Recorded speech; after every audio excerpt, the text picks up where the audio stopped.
Hello viewers, എല്ലാവർക്കും എൻ്റെ ചാനലിലേക്ക് സ്വാഗതം. ആദ്യമായിട്ടാണ് നിങ്ങൾ എൻ്റെ ചാനൽ കാണുന്നതെങ്കിൽ സബ്സ്ക്രൈബ് ചെയ്യാനും അതുപോലെ തന്നെ തൊട്ടടുത്തുള്ള ബെല്ലൈക്കൺ ഇനേബിൾ ചെയ്യാനും മറക്കരുത്. ബഡ് റോസിന്റെ കമ്പ് കിളിർപ്പിക്കുന്ന രീതിയാണ് ഈ വീഡിയോയിലൂടെ ഞാൻ നിങ്ങൾക്ക് പറഞ്ഞു തരുന്നത്. ഇതിനായിട്ട് നമ്മൾ ആദ്യം സെലക്ട് ചെയ്യേണ്ടുന്നത് ബഡ് റോസിന്റെ നല്ല വിളഞ്ഞ ഒരു കമ്പ് നോക്കിയിട്ടാണ്. ഇതാണ് ഇതിന്റെ ഒരു വിളഞ്ഞ കമ്പെന്ന് പറയുന്നത്. ചെറിയ കളർ മാറിയിരിക്കും, നല്ല പച്ച കളറായിരിക്കില്ല. ഇതാണ് ഇതിന്റെ വിളഞ്ഞ കമ്പ്. ഇതിനായിട്ട് നമ്മൾ ഇനി എടുക്കേണ്ടതെന്ന് പറഞ്ഞാൽ നല്ല മൂർച്ചയുള്ളൊരു ബ്ലേഡ് എടുക്കുക, പിന്നെ ഒരു പ്ലാസ്റ്റിക് പേപ്പർ, അതുപോലെ നല്ല നനഞ്ഞ ഒരു ചകിരിച്ചോറ്.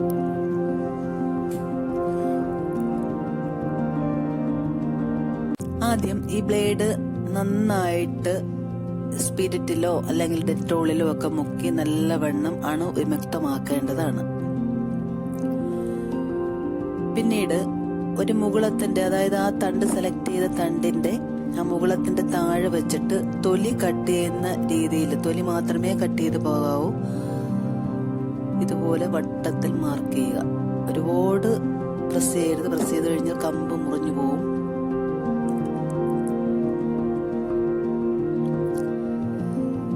എന്നിട്ട് തിരിച്ചും ഇതുപോലെ കട്ട് ചെയ്ത ശേഷം ഇതിന്റെ തൊലി ഇളക്കി മാറ്റുക.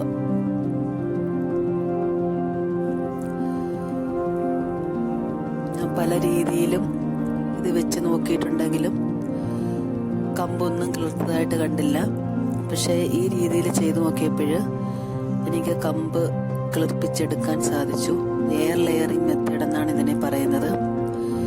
ഇതിനകത്തുള്ള കാമ്പിയം ലെയറും, അതായത് ഇതിനകത്തുള്ള ഒരു ചെറിയ ലെയറുണ്ട്, അതുകൂടെ നല്ലവണ്ണം റിമൂവ് ചെയ്ത ശേഷം റൂട്ടിംഗ് ഹോർമോൺ ഏതെങ്കിലും പുരട്ടുക.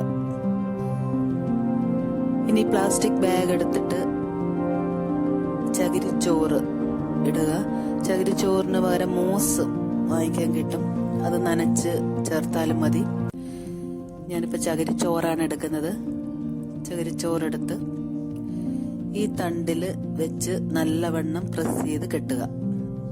വെള്ളമൊന്നും കടക്കാത്ത രീതിയിൽ നല്ലവണ്ണം ഇതുപോലെ പ്രസ് ചെയ്ത് കെട്ടി നല്ല ചരട് ഉപയോഗിച്ചോ അല്ലെങ്കിൽ സെല്ലോ ടേപ്പ് ഉപയോഗിച്ചിട്ടോ നല്ലവണ്ണം ടൈറ്റാക്കി കെട്ടുക.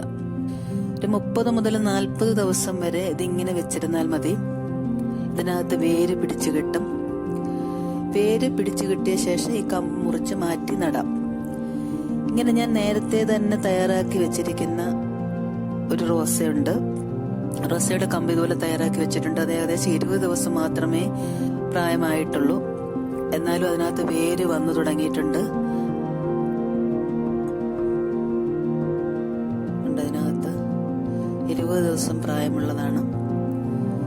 അതായത് എയർ ലെയറിംഗ് ഇങ്ങനെ ചെയ്ത ശേഷം 20 ദിവസമേ ആയിട്ടുള്ളൂ. ഇത് നിങ്ങൾക്ക് വേണ്ടി ഒന്ന് അഴിച്ച് കാണിക്കുവാണ്. ഇതിനകത്ത് ചെറുതായിട്ട് വേര് വന്നിട്ടുണ്ട്.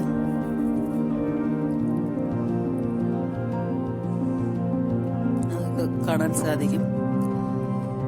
നല്ലതുപോലെ നല്ല ഹെൽത്തി ആയിട്ടുള്ള വേര് വന്നിട്ടുണ്ട്. പക്ഷെ ഇതിപ്പോഴും ഇങ്ങനെ മുറിച്ച് നടാൻ പാടില്ല. കുറച്ചുകൂടി, അല്ലെങ്കിൽ ഇതിന്റെ വേര് ഇങ്ങനെ കൊഴിഞ്ഞു പോകും. ഇതൊരു 20 ദിവസം കൂടെ കഴിഞ്ഞ ശേഷം മാത്രമേ നമുക്ക് മുറിച്ച് മാറ്റി നടാവൂ. ഇതിന്റെ താഴെ വെച്ച് മുറിച്ച് മാറ്റി നടാവുന്നതാണ്. ഇതിപ്പോ 20 ദിവസം മാത്രമേ ആയിട്ടുള്ളൂ.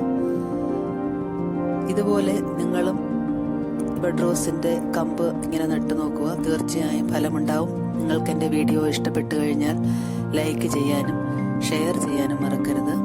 Thank you.